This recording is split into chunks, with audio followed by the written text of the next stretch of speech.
film sucks. Indie film sucks. It's the Indie Film Sucks podcast.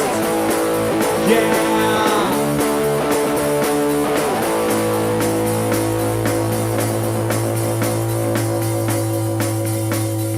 Coming at you from the mean streets of St. Louis, from a basement on South Broadway, the Indie Film Sucks podcast. Indie film still sucks. It sucks. And tonight we have another special guest, director James Dean. How's it going, guys? Thanks for having me. Yeah, absolutely. Hey, before we get too far, James, what's your suck? What's my suck? Okay, well, I kind of alluded to this before we started recording. I try to stay positive. Right. So, right now, okay, if you want me to give you something that I think sucks, I'm in post-production on a film, and I'm editing it, so it kind of becomes lonely, and it's weird compared to, you're on set, and there's all this energy, and there's all these collaborators all around you, and all this excitement, and then you're done, and it's like this sharp drop, I heard you guys talking on an episode about, like, the waiting part of the edit, For me, I edit my own films. Maybe one day I won't. I kind of like editing them, honestly. There's this weird dichotomy of you have to really take your brain and just kind of, like, put yourself on a different side of the table, because it doesn't matter how long it took you to get that shot. Doesn't matter how hard you had to work at getting this one little thing. If it doesn't help tell the story in the edit, you have to forget that Completely. and you have to remember that you need to tell the story, and you kind of need to get in and get out and keep going, unless you're looking to pace it a specific way. So right now my suck would be kind of the loneliness and, like, the whole solitude of editing and being by yourself and not, because it takes a while to put something together. It definitely does. Yeah. I've edited my own films. Right. All of them, every feature up to, but not including the current one. Yeah. And I'm very glad to have someone else do that. Yeah. I always wanted someone else to edit, because if you write and direct it, I think you need that other set of eyes on it. But everybody works differently. I guess really just like the loneliness and the isolation of, like, editing and being apart from the actual production, and then also keeping in mind, like, everyone on the outside, the actors, the crew, people that haven't been through post-production, even if they've worked on the other films with you, they really have no idea what post-production is. And that's not to, like, bash them. No. They have no clue. And then there are filmmakers out there who are turning things around very quickly and sometimes cutting a lot of corners, let's be honest. Yeah. Right. And so then there's filmmakers that put 3, 4, 5 films out in a year, and that's fine. I'm not bashing, but I would say the average length of time from start to finish is about a year, sometimes longer. I mean, sometimes it's longer. We're sitting on longer now, and you're telling my story, because this is the first, I was telling you earlier, this is the first film that I've been part of the production staff. Right, on that side of the camera, and I didn't know. Yeah. I had no idea. And they've gone on to other projects, and here you are, 35 days. Yeah. I mean, that tells a good story right there. Well, yeah, not to plug our own stuff. But what you're talking about, the loneliness of post, there is probably my favorite scene in the movie where the main character is going through that. Yeah. I think it's a very powerful scene. Yeah. If you haven't seen 35 Days, James, you need to check it out. I haven't. So, in full disclosure, I haven't seen any of your films, but I will say they're all dog shit. So no. I don't think that's true, and here's why. Someone that invested in our new film specifically brought my attention to you and said that one of your films played at a festival, and they thought it was the best film there, and they thought that you guys are operating at the highest standard that St. Louis has to offer, essentially. Must not have been a local festival. We're going to have to get this out of them after we're done here. We're going to have to let us know who that was. They had nothing but positive things to say. That's good. No, that's good. Right away, when you asked me to come on, I'd said, honestly, you were kind of on my radar as if the Film Hacks of the podcast that I had would have continued, you would have been one of the next people I would have approached. Because thank you. I mean, like, I love talking to other filmmakers, because we all have a story and we all have these different paths, and I don't think from start to finish it's the same story. And it doesn't have to be even to be successful. Like, everyone can do a different thing, and that's really interesting to me. But there's a commonality. There's a commonality that people can pull. That's why we're doing this podcast, right? And bringing people like you on, because people are going to say, "That's me and James." Yeah. Right? That's my journey, his story. Yeah. But I feel the same thing he's doing. And that's what we're trying to get across here, bringing you on, is going, how did you get started, right? How did you do this? Because people are out there going, didn't know Post was lonely. Yeah. Right? Yeah, That's your suck. Yeah. Right? And it is. Party's over. Who's cleaning up? Yeah. No, you're right. So one thing that I noticed after interviewing about 70 different filmmakers is the successful ones are the ones that, one, never give up, but not just don't give up, they don't necessarily do the same thing over and over. And I don't mean genre. I mean that they adjust and they try to learn from what their mistakes were. And I'm not talking about just the filmmaking part. Because people say filmmaker, when you're talking about an indie filmmaker, you're not talking about just the process of making a film. Right. Then there's post. And then there's the most important part of it, which people don't think about, and that is the marketing, sale, representing the film. Because if you could make the best film in the world, but if you can't market it or if you can't get it out there, the market is so flooded right now. Right. Getting it out there isn't an issue. It's getting it seen, getting it brought to people's attention. Right. Because there's so much out there. And let's face it, that is the least fun part of this process. Right. Yeah. Right. The fun part is making the movie. Right. And you can argue it's fun writing the script, come up with the idea. Fun part's being on set. And even post is a degree of fun because you see all your hard work come together. Right. But the marketing and the distribution and the selling it, man, when's the all. dread come in? Is that depressing for you? Is that, I mean, honestly, right? That's a real thing, right? You made the movie, you wrote it because you were excited to do that. Yeah. Now you made it. Yeah. Now you're sitting there. So as you get closer to finishing, do these thoughts come into your head? Damn, now I got to distribute this thing. Now the real suck starts. So I've only distributed one film. Okay. And we went through Film Hub.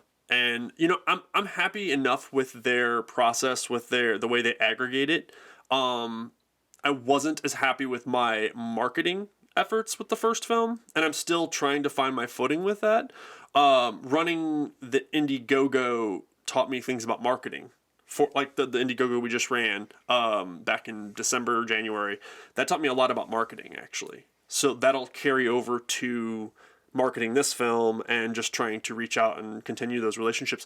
But as far as the dread, I know with Fountaine, I just worked that was the first film that we made. So with that film, I just overworked myself. And between how much pressure I was putting on myself and then also personal things that were going on, like I had a severe depressive episode for about a month in post-production for Fountaine. And I was just doing too much. So, like, I guess a little bit of me worries about that happening again. That was a couple years ago, and I'm better at, like, the balance. But I also have a pretty strict deadline for this next film, and I have to be serious and, like, keep that in mind that I only have so many months left before I need to have this cut and then sound, and then there's very, very few visual effects that need to be done. Which that's the one that's timely around Christmas? Yeah. What's the name of that one? So XXX-Mas. Okay. Yeah. Give us the story of that real quick. The plot essentially is Santa loses his shit, has a mental breakdown. Santa Claus. Okay. And he starts killing people, but he decides to target porn stars on a Christmas-themed porn shoot. So it has everything a slasher needs. It has boobs. It has tons of gore, tons of kills. There's also a lot of like commentary on indie film and like jabs at like indie filmmakers and like even myself. Like there's things that I've said that like I actually thought was funny because it's like so I'm just full of shit about it. Yeah. And then yet I kind of incorporate it into the script that like it works. It works because it's also a set. They're on a set shooting a porn. Right. And so but like underneath all that, like it's a fun slasher weird concept, right? But there is actually like a theme and a message that I wanted to convey also. Will people pick up on that? I don't know. Like the average slasher fan may not. It's not in your face, but it's also, there's definitely commentary, like a dark humor on sex workers and the way men sometimes just treat women online. And like, it's pretty fucking nuts, like when you really start to examine it. We used real sex workers. Some of them have a pretty big presence online, some of them were very active in the industry for a while. So a lot of the actors were sex workers, or some of them still are, So yeah, that's in a nutshell, I guess, that film. Did you have that formula? Did you develop that formula for your slasher and that with the boobs and right? Obviously there's purpose to that. Right. So yeah, so I think I'm a huge fan of film of all kinds. Sure. All kinds. And like to me, there's like a magic to it. I've watched so many like 80s films, bad 80s films, and like horror films. I've watched so many of them. And so I think some of this, when I just sit there and start to like deconstruct them a little bit in my head, it's pretty easy because I've seen so many of them, and I kind of, the formula is just there. Yeah. You know? Yeah. But I know you got to be intentful for some things, right? When you go to do it, like using real sex workers, intentful. Right, yeah. No, that was definitely something that I wanted to do. It's funny how some of it kind of fell into our laps. Like Dolly Lee, I don't know if you're familiar with her or not. She's definitely had an industry in California for a while, but she's local to St. Louis. Okay. And I didn't approach her. One of her friends who was already going to work on the film knew her. And she's like, "Can I introduce you?" And I was like, "Yeah, let me talk to her because I don't know if she's really even going to be interested in this. She loves horror films, and it kind of just became a natural fit." And then the one thing that was very intentional was I tried to find actors in the indie film community that had a presence, but within the indie film community.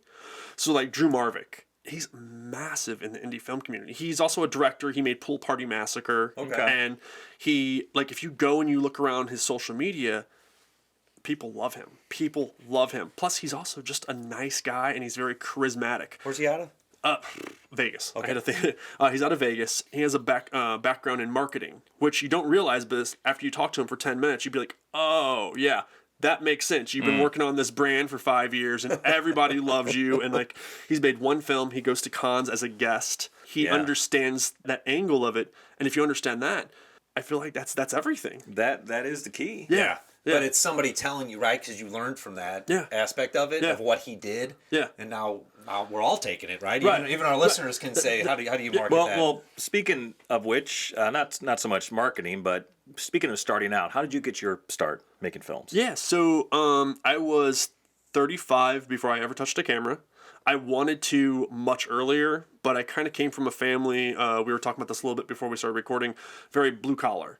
And, it just wasn't even like spoken, but it wasn't really encouraged to do anything artistic at all. I understand that very well. Yeah. And up until a couple years ago, one of my friends who's also a collaborator, Brian Davis, who you probably know. I feel like everybody in St. Louis knows him. But that Brian Logic Davis? Yes. Okay. Yes. Man, yes. Yeah. No, almost everybody knows Brian. Yeah. Never met him, never worked with him, but he's seems like a pretty awesome dude. He's a great guy. He's a martial artist, a stunt guy, actor. He was in my first film. He's worked on all of my films, one way, shape, or form. Around 35, I picked up a camera and I started shooting weddings, and then I started making short films at home. It was really just me and a couple friends. They were god awful. I mean, so where did that come from, though? Like, so the desire was always there. Okay. I always wanted to. Thinking back, like when I was like 10, 11, 12, we would recreate and reenact like Young Guns, which was like a favorite movie of mine when I was like, and like I didn't really even want to be playing. I wanted to tell everyone what to do.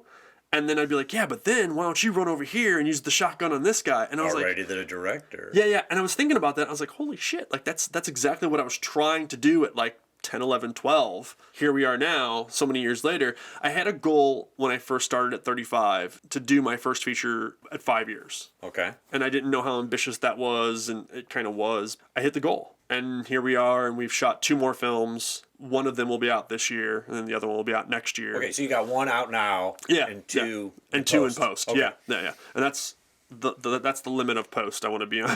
2 at the same time? Yeah. How was that first feature film experience? Tell us a little bit about that. It was incredibly difficult for so many reasons. So we shot it over 9 months. 3 of those months were COVID. So it was like 6 months, and then so it was 3 months, a 3-month break, and then another 3 months. So, we were shooting mostly 1 day a week. Everybody was voluntary. I do not recommend doing a film that way. We did luck out in the sense that everyone stuck with it. Not a single person dropped out of it. It wasn't perfect, but considering the amount of money we had and the level of experience that I had in particular, it works for what it is. It's a tribute to like 60s, 70s, 80s exploitation films. Okay. It serves its purpose in that regard. I'm still very, very proud of it. There's flaws. Of course there's flaws. It's the first film. There's so many things that I would have, even sometimes like I've went back through and rewatched it and like, I really wish I had that one shot right there. Yeah. So we talk about on our podcast earlier about if you would have had more money, would you have done it different, or were you so inexperienced that it didn't matter? Oh, I totally would have done it different. Yeah, really? No, definitely. I feel like one thing that's really good is to recognize what your strong suits are, and one of my very strong suits are bringing people together. and getting the best that I can get for whatever I have available to get the people. It's really hard to bring people together when you have no money. Yes. And then have them keep showing up is really difficult. It's pretty crazy that everyone's stuck with it, really, over that period of time. So if I'd have had more money, yeah, there would have been a lot of things done differently, for sure. Do you think it would have been better? That's a tough question. Yeah. I don't know that it would have been much better. I know we would have tried things differently. The practical effects would have been significantly better. More money would have been put into them. Fight choreography would have been done different. Again, I worked with Brian Davis. He does an amazing job. But we're talking about fight choreography where we spent at most 4 hours going over a fight, another 4 hours practicing it a different time, and then we shot it. Sometimes we spent an hour before we shot it and then did it, as opposed to something like John Wick, where they have months upon months of practicing. Training. Right. Exactly. And there's a huge difference. I think for Rhineland, that's my second feature, is World War II feature film. We put the actors through a boot camp of 1 weekend. Yeah. Which is all we had. Yeah. And then it's go, baby. So I understand that very well. But even that is so much more than what the average filmmaker making their second film would probably do. I think. Yeah, maybe. I guess it depends. I feel like talking to you guys, you handle it differently than a lot of people do, especially maybe in St. Louis. And I'm not dogging St. Louis filmmakers. I just think that you take it more serious. Well, we try to. Yeah, but we also value the experience and understand what the experience did for us. Yeah. Because you can sit here and honestly say, it is what it is. Oh, for sure. What I did, what I knew. Yeah. And money would have changed the things I knew how to change. Yeah. Didn't change your experience. Right. Because you needed that. No, and that's an important consideration. That's what I want our audience to understand is. The first film from a first-time filmmaker, I think it should be that way. You shouldn't have all the money in the world. It should be more of a struggle because you're going to learn so much more doing something like that. And no offense to Lena Dunham, but her first film, I think it was Tiny Furniture or something like that. She had money, she had resources, she had everything. Yeah. So it's really tough to talk about the struggle. Yeah, I mean, maybe you make your first movie with all the resources in the world and you still fuck up, but man, it's just so much better to make it with basically nothing. You learn so much when you look back and said, wow, I would have done all this differently, but I'm so glad I did it the way I did because I learned what to do and more importantly, what not to do. Yeah. I think that's important. Honestly, if I was going to go back and redo like my first film, I would have spent probably a third of the money that I spent on it, maybe half, because I spent a lot on sound, which was important. It's very, very important. One of Greg's key. No. One of my pillars. It honestly is something that so many filmmakers just decide, no, it's not that important. Yep. And it is. I'm telling you, it's so important. It's more important than the picture. Yes. Hey, there we go. Yeah, James Dean, we heard it here first. It's more important. Greg has finally been validated. Yeah. No, your pillars. He's right. No, one of the podcasts he talks about is, but what are your pillars though? What would you say? So now sound we know. Well, yeah. What I said, just give an example, is I said in my opinion, the importance of film production is this: story, acting, production design, audio, picture. It's so hard to pick like an order because I feel like they all kind of they're all important. Yeah, they're all important, but they also all lean on each other. They do, kind of, and they all kind of inform each other. I think sound is way up there, and I think the number one thing that you want to do is entertain. And if you're not entertaining someone, they're going to stop watching. So yes. story. So story. Yeah, so story's up there for sure. Yeah. So sound, story, pictures in there somewhere. You know, it's important, right? It's a movie. Yeah. Like I always say, it's a movie. It's supposed to look good. Yeah. So focus on all the other stuff first. Yeah. You know, nobody cares if you're shooting on a new red BFG 9000 camera if the sound sucks. Yeah, no, the story's bad. Or the story's bad. Because they're going to turn you off before you get to your actual visual shot. We interviewed a guy, I don't remember his name, but he had distribution and like the movie was pretty good. It was okay. You know, it was an indie film and they shot on GH5s and Panasonic GH5s. And now you could probably get those for like $700, $800, you know, probably. And I mean, like they still shot log, could still do a lot. They're not as forgiving in post, so you can't stretch them this way or that way as much. Yeah, right. But if you know what you're doing, or if you have people around you that know what they're doing, which is more often than not the most important thing. It is. It really is, because you can't know everything. Speaking of that, have you used the same crew for your films? Mostly. Things have definitely changed a little bit. We were severely understaffed with XXX-Mas for sure. It was very shoestring as far as the amount of people that were behind the scenes as far as crew. I had Andrew Clewin as a DP for Fountaine and Absolution, and then Daniel Garza had helped DP part of Absolution, which is the one that'll be the third film that comes out. Daniel Garza had way more time available, so he stepped in for XXX-Mas. It's interesting because like people have asked me like as far as equipment and as far as like renting lights and everything. For the most part now, I know enough people, and between myself and other people that I know, we can kind of pool our resources together and we have what it takes. Very key on independent film. Yes. Know who has what. Yeah. No, it's very, very key for sure. Just being able to do that goes such a long way. But I think in the future, moving forward, I want to continue to push and grow, and I want to make sure that we have a more well-rounded crew. Not that we weren't able to do... honestly, XXX-Mas is something that, like, with the amount of time that we had shooting it, it's damn near impossible. And, like, people have told me it's a miracle. I don't believe in God, but I do think I believe in miracles after shooting this. Yeah. We did 79 pages in 9 days. Wow. That's pretty good. That's a clip. Or pretty bad. I don't know. No. By comparison, we shot 29 days for Fountaine, right? And that was about 80 pages. How many minutes is Fountaine? It's about 84. Okay. Now, I will say there's 38 kills, and there's a lot of sword fights and stuff of that nature, a lot of kills, practical effects, and fights. So there was a steep learning curve learning how to shoot fighting, which if you've never done it, or if you have never directed it, it's... especially on a budget. There's difference between shooting it, John Wick, and, on a budget. Yeah. It's a lot of work on a budget. Yeah. You have to hide so much. So, with XXX-Mas, you ran a pretty successful Indiegogo campaign. Yeah. We ran a totally unsuccessful Indiegogo campaign for the finishing funds for Red Knighted Skies. It completely tanked. What is your secret? Right. Okay, so I'm considering running a finishing funds campaign also for XXX-Mas. We'll see. I'm not 100% sure I'm going to do that. All right. But I've noticed in general, finishing funds campaigns, you do not raise as much as the initial campaign. I've noticed that just across the board. I feel like there's no shortcuts with the Indiegogo and raising the funds. So originally it was a 30-day campaign.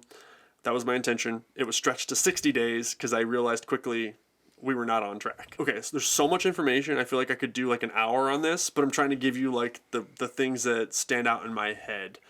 I spent 6 hours a day on this Indiegogo. Wow. Between marketing, thinking of new ways to bring up the film on Facebook, on Twitter, on Instagram, that wasn't like, hey, just come donate. Because that doesn't work. No. It's nice at first, but then like finding new ways to talk about it or compare it to something else you've just watched, that is like, I feel like that's key to like marketing half the time. Right. So 6 hours a day is a full-time job. Yeah. Right. So the one thing that I did that most people wouldn't want to do is directly messaging people. I did that. I didn't harass anyone. I didn't repeatedly message anyone, but I brought the attention to the campaign. Facebook allows you 150 messages a day, and then they block you for messaging. The reason I know that, I messaged 150 people a day for 60 days straight. They were never the same people. They were all people that were on my friends list. I will say, from the beginning of the campaign to the end, I probably increased my friends list by 2,000 people. One thing that really seemed to help me is instead of just randomly reaching out to people, I looked at other indie films that ran Indiegogos. I looked at their IMDb. I looked at the associate producers, executive producers, all the producers. I cross-referenced that on Facebook, friend requested them, and then sent them a message, not asking for money necessarily, just saying, hey, we have this film, we have these people attached. I already had the forms signed so I could use their names and likeness to promote it. Right. I said, these people are attached. This is what the film is. This is our message. Check it out if you could. If something is of interest, come aboard. And that was it. There's a lot more to it. This was your first campaign. It was my first campaign. So you went all in. Yeah, right. For sure. Yeah. Why did you decide to do that and not go the investor route? Because we went the investor route. Right. Yeah. I mean, the short of it is I knew people that had ran the campaigns, and they were successful. Okay. I've known people that have ran them and not been successful. Also, my buddy who was co-host of the Film Hacks, Chris Rupert, he had actually paid for someone to give him like a rundown of like advanced or whatever. It was, like you pay someone and they consult with the campaign. Mm-hmm. I sat in on that for free. I didn't pay a dime. So I had a little bit of inside information that way. In general, you should have a team of at least 3 people doing what I did. Not just me doing it. You should have 3 people. Okay. And that'll greatly improve your chances.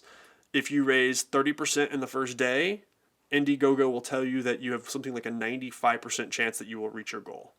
So the key is not to launch it and then start reaching out to people. I didn't do this successfully, by the way. I'm just letting you know. But this is what you should do.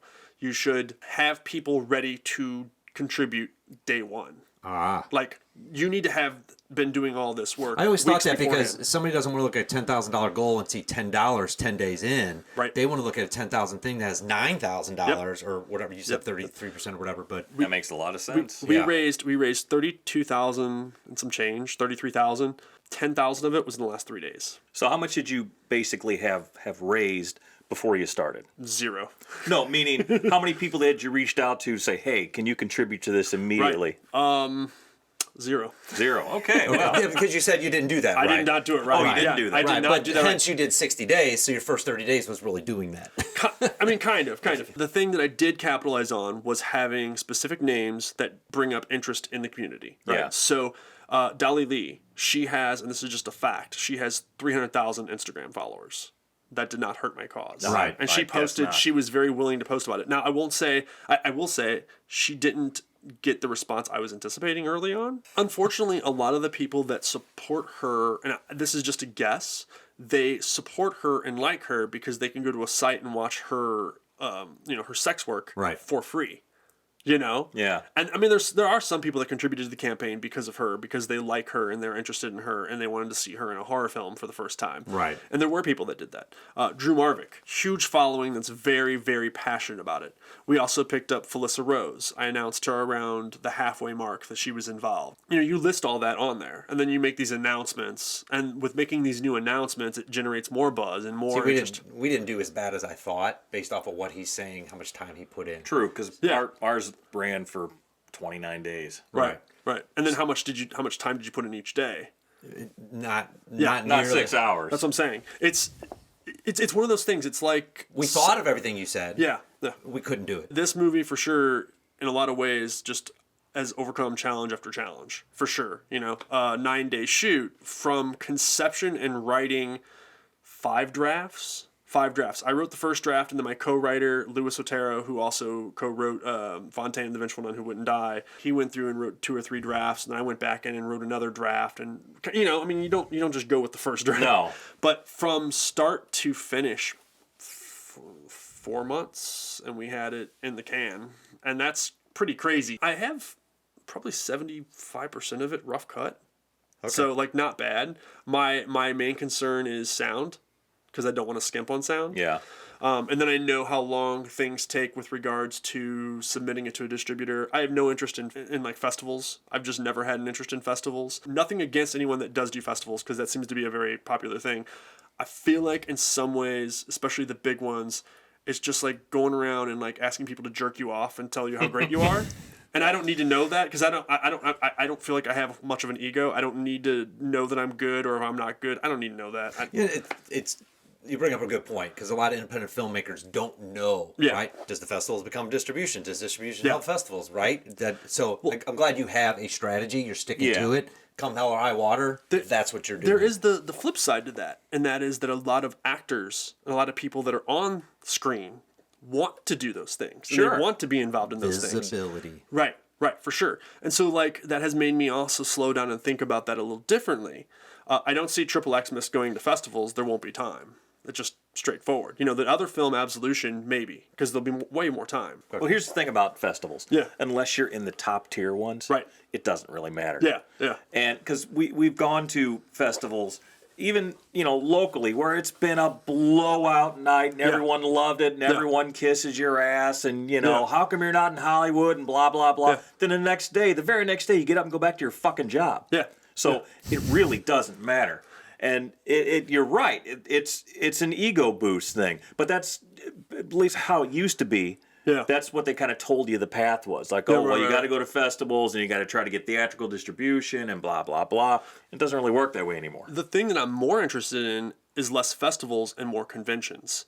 Because I feel like those are the people I want to reach. Knowing your target audience, so important with marketing, with filmmaking, like knowing who you're trying to reach. You can't reach someone if I just fucking dial numbers randomly. Who am I going to get? I don't know. But if I know the phone number, then all I have to do is pick up the phone and dial it. Yes. You know, it's like, so like, I feel like conventions, a lot of those horror fans, they want the kind of stuff that I'm trying to make. And so that is something I'm much more interested in as far as like showing films at conventions. I haven't yet, but that's like next year is a big plan of mine, is to get it into more, like to start putting my films in conventions and just going and representing and going and getting tables. Because I've seen a lot of filmmakers who've not just gained like fans that way, but also have networked with other indie filmmakers. Yeah. And then you start supporting each other, you know, like, you know, when your film comes out, just being on here, I'm going to promote it. I'm going to just by doing this podcast. Oh, sure, you know, yeah. I'm going to, and not just one share. I'll try to promote it as much as possible because I know the struggle, you know, and I want people to succeed, especially when they're trying really hard. Now, do I have enough of a following to make a difference? Probably not. But if 5 more people watch your movie because of that, cool. What I do, I just shared it, you know, and it's bringing a little more attention to it. So did your first movie go to distribution? Did you have an experience with that? What did you do with your first movie? Yeah. So I took it straight to Film Hub. And if I could have, I would have skipped that process altogether. Okay. My plan was to completely go self-distribution. Tubi, Amazon, they started cutting the avenues in which to go and do it yourself, like maybe a year, I think is what I was reading up on, about a year beforehand. So let me ask you this real quick. Why did you think, with the first-time filmmaker, because most first-time filmmakers have a completely different thought about distribution, why did you immediately think, I want to self-distribute? I think because I've been self-employed my entire life, and I look at how much the companies take and what they actually do. That's a whole nother topic, though, like predatory. And I heard you guys talking a little bit about it, but like that's one thing. Anyone listening, you have to be aware. If you're an indie filmmaker and someone's reaching out to you for your film, they're probably not legitimate. You're probably not going to can with your first film, right? 99.9% of people aren't. No, they're legitimate in the sense they are an actual distributor. Yeah, but they're not going to pay you anything. And there's 1,000 ways that they can screw you. Yes. Legally. Exactly. Right. Yes. Yeah. So after you sign the contract, they can say, "Oh, yeah, we'll give you 80% or 70%." It doesn't matter what the percentage is. If they have somewhere in there that they have discretionary on what the marketing budget is, they have another LLC that does all the marketing. Right. And they bill their other company $30,000. Yes. Knowing that your movie's never going to make that, and they're covered. They're just handing money from one of their. So how did you know that before you went? I did a lot of research. Because a lot of people learned by doing it, which is our journey, right? And now we understand. I'm actually looking forward to the distribution process because I understand the control now. And just to have that fun with them, to ask the important questions, to see what they say. I did a lot of research, and then I was also, I guess, about 6 months into the podcast that we were doing at the time, and just talking to a lot of different filmmakers and a lot of different avenues they were going from, putting it on YouTube or Amazon or Tubi or, that really helped. But the research, like looking into different companies. I remember Brian Davis, who I absolutely love. Yeah. He called me one morning. It was like fucking 6 a.m. He's like, "Man, I just got an email from Octane. I think it was Octane. High Octane Pictures. High Octane Pictures." He's like, "Man, they're interested in the movie." Oh. And he was so excited. I didn't want to break his heart, but I was like, "Who cares?" I mean, yeah. You and the 14 other people they called this morning. Yeah. Right. It's super exciting when you've put everything you have into your film, first film, third film, it doesn't matter. When you have someone interested, that's awesome. It is. But it's not also, because unless they're a really big company, what are they going to do? No. At most, they're going to get it on a streaming service, but are they going to... You may no longer they need own 1,000 the film. to get 100, to get 10 to get 1. Yeah. They're going to chuck it in their catalog and hope that it hits for them. And then you sign for 5 or 10 years. Yeah. And the reality of, in the first 60 days, your film's so freaking far buried down there that unless it is the one film. Right. Now, on the flip side of that, I will say that I had a very negative outlook on distribution companies. My buddy, Chris Rupert, who I've mentioned a couple times, co-host of the Film Hacks, he went through 1091 Pictures, and over a period of a year, he made like 4 documentaries. They were very quick turnarounds for him and his business partner. And they had some really, I mean, like some of the docs did poorly. Yeah. But one or two did $10,000 a month for the first 3 or 4 months. And that's all you need. Right. When you spent a weekend filming it and 1 month editing it, that's not bad. No, for an indie filmmaker. Right. It can happen, and Sure. there's some legit companies out there, and if you got some quality stuff, there's money to be made. You know, sometimes it's also just a roll of the dice. You know, there are things that people don't consider. Like, I just learned something recently about when you're naming your film. You probably, if you're wanting to get it seen and you want the average person scrolling through the catalog, if it's alphabetical, you know, the chances are much greater that you're going to get seen if the movie starts with an A through D. But you're looking at it from a like an AVOD point of view, right? Right. From going from streaming or those kind of things. Currently, though, the best streaming service I've come across, other than people actually renting your movie, is going to be Tubi. And even Tubi, I'm sure you know this, at best is paying 10 cents for an hour. Yeah. And that's the best case scenario. See, they're also talking the formula that says now you have to write and make movies that the first 10 minutes are the best part of the movie so people stay interested, because if they turn it off too soon, you don't get paid at all. So if you put your movie on there and it's trending better than my movie, you're going to get paid more per minute or per hour than I am, because your movie's trending and it leads to the person watching the whole thing. And then because they watch the whole thing, they may stick around for another film that's going to be recommended. Yeah. So how long people stick around through the film also apparently dictates the amount they pay you. And there's really nowhere nothing I put with Film Hub, it doesn't say anything about how they pay out. Right. You know, I mean, like Film Hub's very transparent with their, you know, how they're paid and then how they turn around and pay it. But nothing as far as how much per hour, because Tubi's not going to give you that information because it's going to vary. They're going to change it as they want to change it. Have you done okay with Fountaine? I mean, so I spent $40,000 of my own money on it. That's a lot. That's too much for a first film. No, thanks for being transparent. No, though. for sure. Yeah, 5,000 of that did go to the Blu-rays. So far it's made around $3,300. Now, of that, the 2,000 of that was through Blu-rays. Yeah. That I sold directly from my site or through people that knew me. Ooh. Yeah. So the streaming is about... Convention's going to help that. Right. So, so the reason the Blu-rays were so expensive is I was trying to think long-term. You know, going to conventions, and then the more films I have, I'll be able to, one, start building the brand recognition, and two, you know, if someone's interested in XXX-Mas because they recognize Drew and Felissa, and they're like, oh yeah, I love them, and I didn't know you made this movie, and I've heard about it, I want to buy this. And then I show them this crazy movie about a one-eyed nun that goes around hunting clergy and fucking Nazis. I mean, that's kind of not that far off from a crazy killer Santa. Like, oh, okay, yeah. And I'm sitting there making a deal 2 for $30 instead of, you know, 1 for $20, and they're just sitting in fucking boxes at that point anyway. Let me ask you this: do you think physical media is still viable? I think it depends on the genre you're working in. And I think it depends on what your target audience is. I think for XXX-Mas and for Fountaine the Vengeful Nun Who Wouldn't Die, absolutely.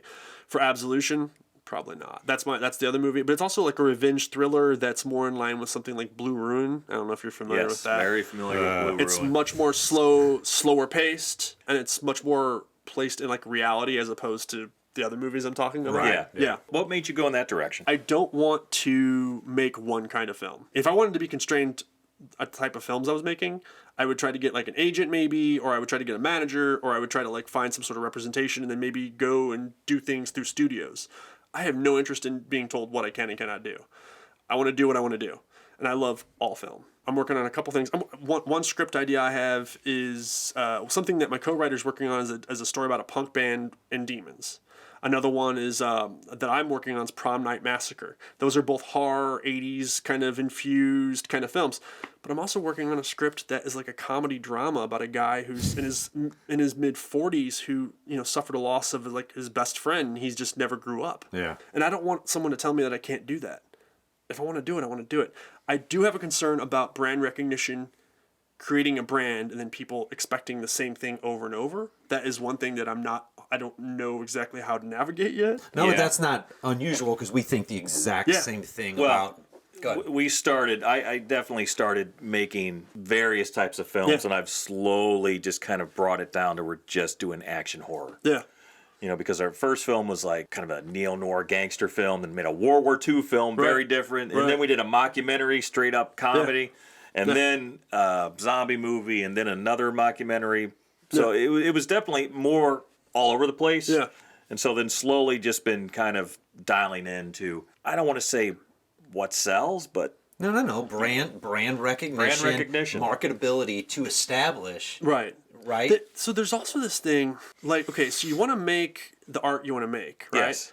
But in order to make that art, you have to be able to sell some of it. Yes. Right? And so you don't want to, like, be a, quote, sellout, but you have to think about what the audience is buying, and you have to think about how you can make the art you want to make, but still sell it. Yes. Because how long can someone sustain coming out of pocket on films? I'm not a super wealthy person. I don't, like, right now, currently, I'm making not very much money, you know? Like, right. But if you're putting $20,000 a year into film, it's well below average. Well, even $20,000 for a film is nothing. Right. Is that if that's what you meant? Yeah. Or, that doesn't get you anywhere. Yeah, I do feel like I'm not going to say I stumbled upon it, but one thing that I feel really good about is the Indiegogo, because I've seen other people raise $50,000, which is not what we raised.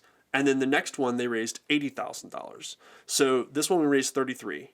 If the next one we can raise 50, then we're trending upward. And it's nice to be able to have that up front. You have some deliverables. Yeah. But it's not, it's not as much as, you have to watch what you're doing, I guess, in advance. But it's not as much as it has to be, And then if you can take that, leverage the names that you have involved, and this is my goal eventually, then also bring in outside equity, then you're really fucking firing on all cylinders. Because you have the support of people. Because the Indiegogo, it won't just be that people financially supported us.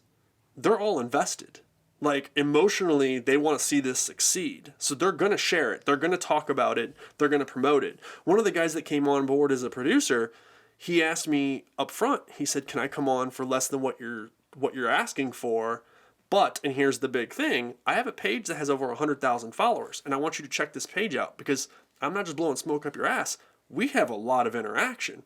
And I've seen his posts. And some of his posts get thousands of shares. Right. I mean, that's key. That's worth whatever you paid. Right. Paid. So he got a slightly discounted rate, but, like, he's a huge supporter of indie film, and he, so it's kind of a win-win.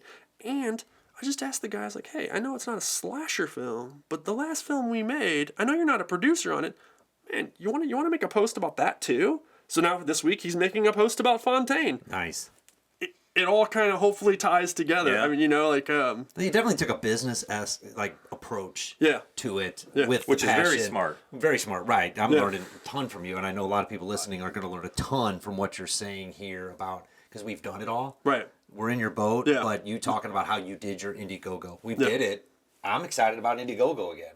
Yeah. I mean, really, I don't want to do it. Don't get me wrong. No, but I'm excited about ours was such a terrible experience, but I think if we would have talked to you ahead of time, we would have done things very differently. Right. It was so stressful to me because I had people involved, and I'm not throwing any. I'm never the person that says I did everything. Sure. I don't like that approach. I love letting other people have credit when they do stuff. I had people that were involved that I think because of what the film was, also that it was working with sex workers. Yeah. They had a hard time getting 100% on board with trying to promote it openly because of family, friends. Sure. Yeah. And I get it. It would have been nice if they'd have brought that up in advance, if I'm just being honest, because I thought they were going to be one of those three. Having that team is so important. And also, not just having that 3-person team, but if you guys have the same exact friends and you're reaching out to the same exact people, you might as well just count yourself as one. No. You're saying a lot of stuff that you really need a makes different sense. reach. Yeah. We always say breaking out of the bubble, the circle, whatever you want to call that we're in, because we found the same people are sharing the same things. It's just going around in this. Yeah. And I'm kind of outside. Brock's got a few things outside. We got a little bit outside, but not much. You probably went into a pre-production to do Indiegogo. I mean, you really sat down and... Yeah, we had some things ready, but again, part of the reason that I was doing 6 hours a day was I didn't have enough ready. I should have had more. No matter how much you have available, you should have so much art. You should have way more. You should have the entire campaign planned out in advance. Yeah. And I didn't do that properly. The next one, I guarantee you I will. I'll have all the artwork, all the new announcements of new perks and everything. You have to keep people excited and, like, wondering what's next or something new. If you're just posting the same thing over and over. But you also got to get outside of the family and friends who are going to give you $5 anyway, and get into those indie circles and get that one excitement, or understand, like, you got that one guy to say, hey, I'm in, but I can give you more by giving you 100,000 people. Yeah, no, you're absolutely right. So one thing that I find really interesting, I sent press kits out. I heard you talking about press kits on one of your episodes. I sent press kits out to, probably like 80 or 100 different outlets. I don't think a single one picked it up. Yeah. I was messaging people directly on Facebook and a few on Twitter, but mostly on Facebook. And statistically, you're always going to do better on Facebook with Indiegogo, approaching people. I stumbled upon a writer for Rue Morgue, and he's like, well, let me see if I can't do something for you here. And so they put something on Rue Morgue for us, like, that was awesome. There was another person that had written, and not that, like, Fountaine has a whole lot of written reviews, but someone who really had liked Fountaine, they made a post about it, and this was while the campaign was going on for XXX-Mas. And I saw the guy make a post, and I reached out to him. I was like, hey, I know you write for this outlet. I know you liked my last film. Maybe you could write something for the next, on your site. And he didn't have a huge site, but I don't care. And, he said straight up, he said, I don't think we're going to be able to make it in time, but I'm going to go ahead and I'll pick up one of your perks. And then I was driving home. I was like, okay, cool. I appreciate it. Thank you. Thank you. Sure, yeah. And I figured, okay, he picked up a Blu-ray for $45. I got the email. He came on as an executive producer. I didn't know this guy from anywhere. It was just a shot in the dark because he'd written a positive review about Fountaine, and he put $1,300 into the film. I'm like, holy shit. Those were the things that gave me life. Like, it was such a fucking roller coaster. No, it was a roller coaster. No, it resuscitates you and goes, now I can go back out and send 100 more emails when I get home. Yeah. But, like, it was a roller coaster of emotions for sure. And I didn't know towards the end. I was like, we have 3 days left and, like, $7,500 to hit. Because we also had a fixed campaign. You can do a flexible or a fixed, and fixed means if you don't hit your target, you don't get anything. Don't get anything. Right. And I did fixed. I don't know why. I know I did fixed. It was stupid, but I shouldn't have done fixed. Well, it worked out though. Yeah, it did work out, I guess. I guess it worked out. Yeah, you could say. I really appreciate your grind and people understanding, because I did not understand that it took that much to do. I did. I'm not naive to think it didn't, but hearing it from you direct and everybody out there that's thinking about Indiegogo on how you thought you had to be successful and what you had to do. Right. Because you do anything less than that, you don't get the results. Right. And again, if there's anything I would do differently, I would have spent more time in pre-production, which would probably made that a little easier on the back. Way easier, way easier for sure. And yeah, I think that would have been everything. So let me ask you this: do you think starting later in life as a filmmaker and coming from a blue-collar background, do you think that gave you a leg up? I don't think it really matters where you come from. I think if you're determined and you can pull upon your strengths. So I have a little bit of management experience. I've had employees. Of course, there's always that person out there that says, maybe if you had someone that knew how to do this, but people talking about that kind of stuff from the outside, they have no idea. Yeah. How many times have you heard that? Someone say, if you'd have directed this differently, are you kidding me? Many. Right. Well, why don't you go make your own goddamn movie then, Right, and then we'll compare notes. Once you do it, come back. Have you ever had this? I will talk to you then. Have you ever, and I don't discount anybody, man. I appreciate anyone's help, but have you ever been on a set where you've had an extra come up to you and start telling you, oh, why don't you do this? Why don't you try doing this instead? Yeah. I haven't had an extra do that. I've had people closer to me who thought they knew. Yeah. Well, once you got it set up, you got it written, you raised all the money, you got it all set up. You got it to that point so they can come in and go, why don't you do it this way? Yeah. It's like, sir, you are a member of a crowd in a boxing scene. While I appreciate your input, kindly shut the fuck up and let me do my thing.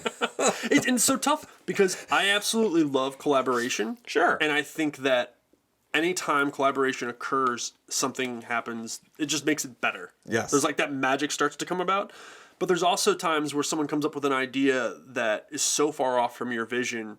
It's like, okay, I appreciate what you're saying. I really do. But we're going to do this.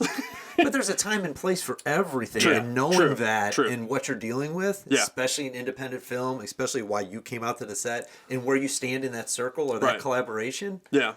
It's. I think being super collaborative also can sometimes give people a different impression that they can just come in and like you have to know also, hey, I love everyone's input, but I don't need any more input. I just need my DP's input, and I don't need anyone else to tell me or talk about it right now because this is something that needs to be figured out right away. Right. And it's me and a DP situation, and ultimately I'm gonna go with what they say. Yeah. Because they're the person that I have shooting the film and working on this, and if it's something like glaring that I don't like, I'll address that. But I don't need everyone else coming in with their opinion right now. Yeah. My approach has always been, hey, we're going to do what we have planned first. Yeah. And after we get that done and we know we have it, then we'll open up the floor. I absolutely love that, especially with actors.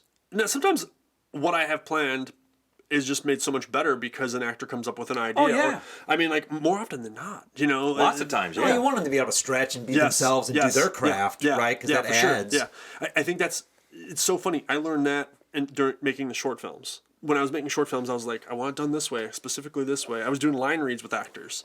And then now I'm like, oh my God, I was a huge asshole. Like, I didn't even get it. I'm like, I'm having these people come in and I want them to do it a very specific way in a very specific manner, and it's taking all the art and craft out of it for them. It gave them no flexibility. Yeah. And I mean, again, that was the first couple projects, and I learned very quickly. I was like, that was stupid. Building block to learn in order to make things better in the present. Right. Yeah. We did things like everybody knew their roles, but when it came down to company stuff, it was the three of us. Yeah. Right? When it came down to production, it was the producers, which was the three of us. Yeah. But when it came down to artistic DP stuff, me and Brock, we just stayed out of the way because that wasn't our call. Right. That wasn't our, we have to live in that world. And then I knew my place and where to approach the other owners or say, hey, the marketability of this, or being able to approach it from a business sense to go, hey, if we did this, these are the hoops we're going to have to jump through with SAG. Yeah. So I thought we had a good balance in understanding where the roles were on set. This was one of the first times out of, 7 features that we've done that I actually felt like I pretty much got to do my job. Yeah. I didn't have to wear 15 different hats. Yeah, that's that's that's a biggie for me, and it's, again, minimum, I feel like I'm always wearing 3 to 5 hats. Yeah. And it's so tough because the more you get stretched in different directions, you can't concentrate on this one thing that you're trying to do. Yeah. And it's pretty important when you're the captain of the ship and you're trying to keep it on track. Because you can't row and steer. No. The director has one job, and that job is to direct the actors. Yeah. And on indie film, you're not usually doing that one job. You're doing 7 jobs. Yeah. And all of them kind of suffer as a result. Yeah. And then ultimately, when the film is done, you're like, oh, I wish I could have done this, wish I could have done that. And it's really easy for someone to be hypercritical. Sure. Well, this feels like it didn't really have firm direction, or this was that, blah. Yeah, it's easy to criticize shit, buddy, when you're not there. Right. I had someone watch 30-something minutes of Fountaine, and then they didn't like it because it's an exploitation film, and it does involve, it involves a lot of fucked up shit, let's be honest. I totally get it. But they watched 30 minutes of it, and then they recorded a 70-minute podcast on the 30 minutes they watched and talked about it. I was like, you spent more time on your podcast talking about the 30 minutes. And some of the stuff they were complaining about actually was answered in the last, 60 minutes of the film. But they didn't spend the time to watch it. I was like, I don't mind people turning off something I make, but why would you even record an episode on it then? You can't review a movie you haven't seen. That's right. I don't get it. The whole thing, right? Because it might have been valid. Yeah. If they would have watched the whole thing, but that's all you asked. That's anybody asks. Yeah, trust me. I mean, we've had some horrifically bad reviews. Yeah. I mean, just terrible, just tear it to shreds reviews. And you know what? It's like, okay, cool. You can't really get super mad. You can't take it personal. You can't reach out to the person and say, hey, you weren't there. You don't know, whatever. It's like, okay, fine. That's cool. You didn't like it. I had someone, I haven't had, and it's probably because I haven't had a lot of people watch the things I've made yet, but I had one person say something about a short film I made. This was 4 years ago. And I feel like this is a good way just to handle anyone that has criticism. He criticized the short film. It wasn't a great short film. There were a lot of problems with it. And my reply was something to the extent of, I really appreciate you watching it. I really appreciate you leaving a review of this. But what I think I appreciate the most is you giving me critical response or critical feedback that I can take home and become better. I just really appreciate that. Thank you so much. And he didn't give any kind of he was just talking about how it was a piece of shit. Yeah. Right? And then he's like, well, it wasn't all bad. I'm like, no, thank you. Like, you can disarm people so quickly. They're just so eager to be an asshole. Yes. You know, it's like, That's... go ahead. I'm not taking the bait. I've seen so many other filmmakers take the bait. Maybe one day I will by mistake because everyone has a bad day. But Yeah. I try not to take the bait. No, but you're also so self-aware about what you're doing, the conditions you were in, and you can leave it all on the Yeah. table when you're done making the movie. And I think that's the key. Someone that I talk to this day, he also gave me feedback on the same short film. And he's a very talented filmmaker. And he asked me, do you want me to be honest with you? And I said, yeah. I mean, I don't want you to be an asshole, but I want, because my goal this entire time, and still is to become a better filmmaker, a better storyteller. And there's things that I see, and those things I can improve on, but there's things I don't see. And those are the things, if you don't know what you're doing wrong, you can't fucking work on those things. True, right. You know? And he came to me, and he was critical, but he was kind. 6 years later, I still talk to him. I still cheer him on. I still share his films. He fucking contributed to my Indiegogo. Yeah. He was nice about it. He pointed out all the problems, and it was a long list. No, but he got it. Yeah. Right? Yeah, He got who yeah. you were, he got what you were trying to do, but he Yeah. also gave you what you needed. With that, I was like, it opened my eyes to 6 or 7 things that I probably wouldn't have noticed for a couple more. My very first short film was so bad, I didn't even realize there was like one frame missing. And like in the edit, even when I watched it back, I was like, why is it going black? No one's gonna notice that. It's fine. It was one frame missing. That was like 7-8 years ago. Yeah. And it was a stupid little corny comedy thing about the last cup of coffee and the people in the office fighting over it and wanting to get that last cup of coffee. But there was one frame missing.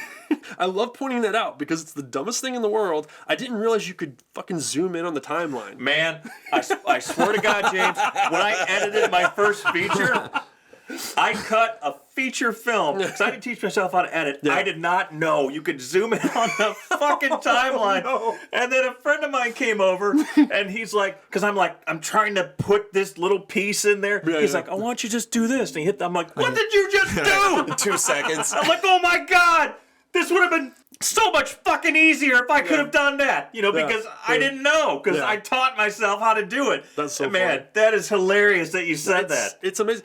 Now I'm at a point where it's like, if you don't have a lot of editing experience, but a couple frames can make a big difference in the edit. Vast. And we're talking about a fraction of a second here. Yes. And it's, like just a couple frames here or there can make a huge difference, but if you can't fucking zoom in on the timeline, Yeah. It's like, can't man, take how those- do I put that piece in there? I'm like, this is so stupid. Like, no, you're stupid. Do this. I'm like, oh shit.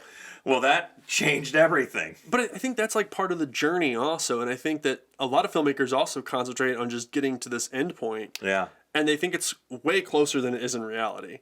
Because it's not, No. You make a film, it gets out there, even if it does really well, then what's the next step? Well, you're going to make another film. But is it going to do as well as the last one? And is it going to reach the same, audience?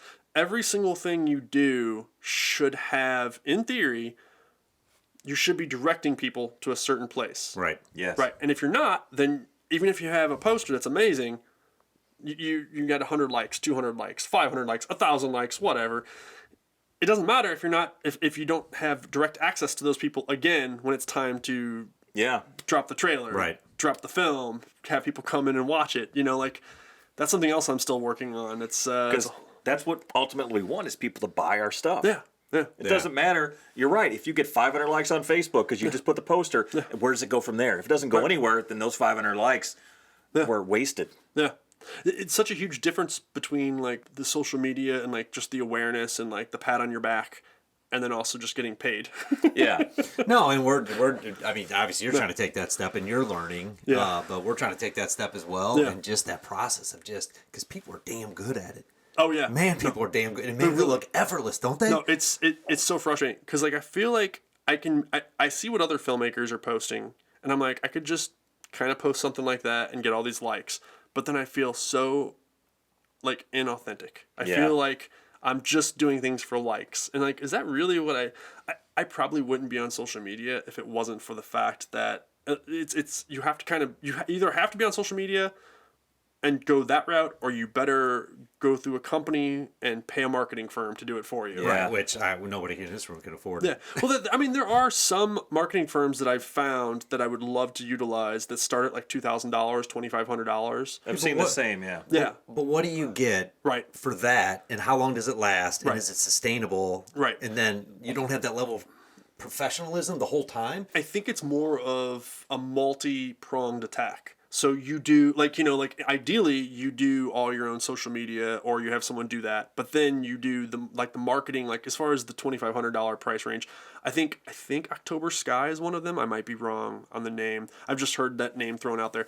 But I think what they do primarily is they blast your email out to tons of podcasts. Gotcha. And they try to get you as many interviews and talking to as many people as possible. And I think ultimately it's still up to you to really okay, so they've arranged all these times for you, and they have you doing all these interviews, and maybe they get a couple more reviews on sites for you. But if it's not a marketable film, it's still going nowhere. If it's not something that's if it's not interesting, you're not interesting, and somebody else doesn't catch on from that, then it's not going to matter what you spend on it. And that makes more sense on the $2,500 on how that would be. I don't think it's super... I was thinking print. I was thinking all these things. Yeah, no, I don't think it's super in-depth. I think it's something that's kind of a blasted first 30 days, 60 days, something like that. Right. I've even had people approach me when we were doing the film hacks. I would get emails from a couple different places that's what they did. They repped people. I had one film that was out for a year, but they just started promoting it a year later. And I was like, well, you're probably, I get it. You want people to see it. Yeah. Maybe it took you that long to get that $2,500. I feel for you. Right. But it feels like, I think the first 90 days are the key time frame to really push a film. Yes. Yeah, that's why, because we're getting close to wrapping up post on our last film, Red Night at Skies. Yeah. Then it's like, okay, when do we pull the trigger on the next stage? Because the next stage is the most important of the entire damn thing. Yep. So if we just throw it out there, then it sinks, and it's a blip on the radar. Yeah. That doesn't help anybody. Doesn't help you make the budget back. Doesn't help you pay the investors back. Yeah. Doesn't help you make another film. Yeah. So how do you time that? It's action horror, so if it's ready in time, Halloween might not be October might not be bad. We have some time. We're smart about it, but it's got to be right and ready. Yeah. It's kind of like what you're working on your Christmas. Yeah, exactly. The plus side for XXX-Mas is that I feel like every year I get a new chance to try to appeal to someone. And November, December, first week of January, it'll be out there. And I can kind of push it again hard. Yeah, that's smart. Well, but is it good all the other months? Even if it does great November, December, February, March, it's not going to do anything in those months. So I feel like it's good for a couple months each year. It's almost like investing, I feel like. It's in my portfolio at that point. Right. Now you got to go make something for the other 9 months. Yeah, right. Yeah. So we need to do an Easter one. Right, Yeah. Need to capture all I got Arbor Day and...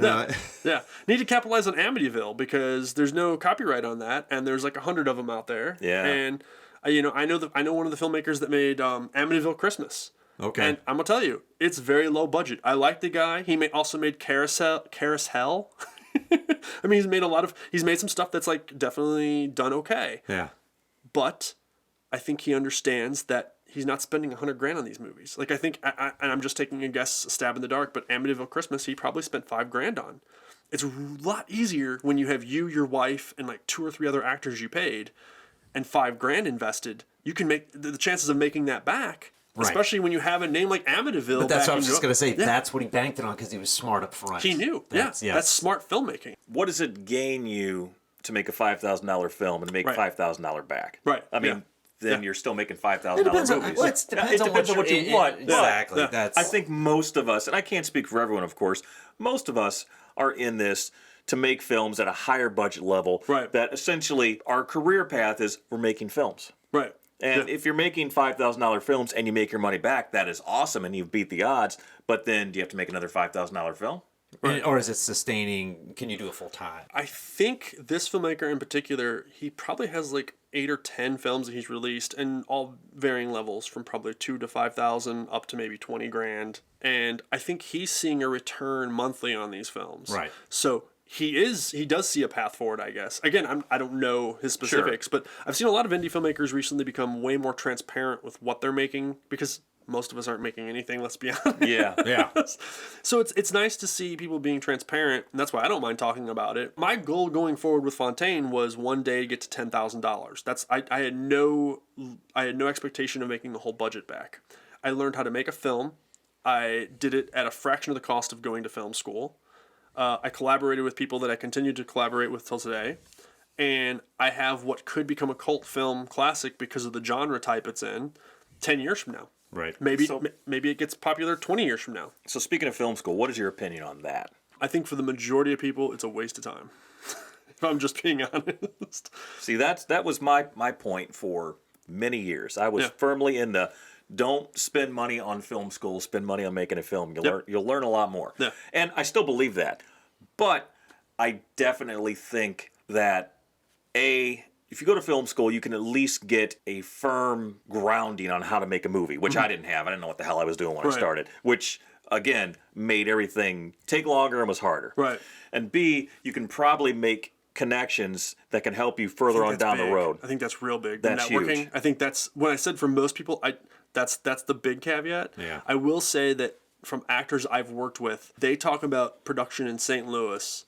I'm not gonna say names, but when they say some of the best things they say are about Webster students. Maybe it's because they're doing things a little more professional because they've been taught things a little bit more professional. Well, they walk on a set, they know a set.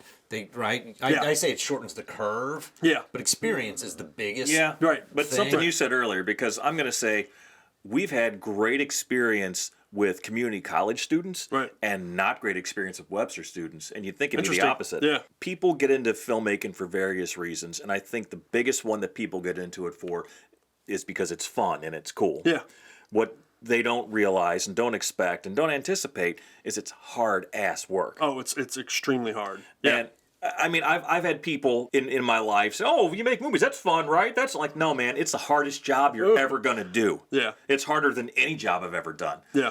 So, well, how's that work? You're just having fun making a movie. Like, man, you don't get it. Because that's the whole point of indie film sucks, right? Yeah. Obviously, we don't think filmmaking sucks. We love filmmaking. Yeah. Right. But it's hard as a motherfucker to do it. Yeah, it is. And there's a bunch of people like us that are out there doing the exact same there's thing, tons. experience the exact same thing. But we just learned a lot from you tonight. Oh. You probably learned a little bit from us on different things. And that's the collaboration that I love. So, something that I try to approach like every day, just interacting with anybody, but especially filmmaking, but anything really, is I don't care where anyone's at with anything in life, you can learn something from them. Right. I shoot with people, I shoot a lot of weddings, and I've shot with people that have been shooting for less than a year, and I'll watch them sometimes and I'll learn something, or maybe I'll relearn something that I used to do, but I stopped doing because it just became so stale to me. Yeah. But I haven't done it in 5 years, and it's like, oh yeah, I should probably start doing that again because it produces really good results in this very specific manner. Like being open to people that have less experience than you, I've learned so much, like just having conversations, being able to pass on what I know or what I think I know.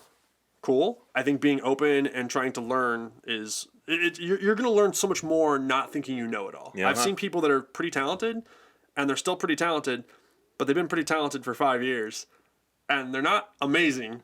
They're just still pretty talented. Yeah. And they could have been amazing at this point if they would have checked the ego at the door. And that's sad, Like, Well, I think it's being honest about where you're at, what it takes, right? Because you got to be honest in this business, because it's not like being a gambler, right? Because if you got a compulsive gambling problem, you're only talking about when you win. You're not talking about all the times you lose. Right. And independent film is a lot of suck. Oh, it's a lot of lose. It's a lot of lose. Yeah. And there's guys out there just going, well, this is what I did. This is what I did. It's like, but they don't talk about the grind and all this kind of. It's like, buddy, it's not that easy. No. I like talking about that, and I like explaining that to people so that they don't think they're getting into something that's just super easy. Because I feel like people will listen to something like this and they'll sitting here laughing and talking about it. Don't gloss over how fucking hard it is. Yeah, it's extremely that's hard. what we want to talk about it, but we also want people to go out to our website. Yeah. And go out there, and we got the trailers out there for free, Yeah. and I think we got our movies out there for basically next to nothing. Yeah. Because we're not going to make a profit off it. We know that. We know we're not going to make profit. But listen to the stories, go watch the movie, and then connect the two, and go, that's independent film right there. Yeah. And then see our progression. Because we got 7, right? And see that progression, and then boom, when Red Knight pops, that's where we're at. That's what I've said many, many times, that this is the toughest job. It's just like the Peace Corps, the toughest job you'll ever love. And you have to love it because it is so hard. And a lot of times unrewarding, unforgiving, unfun.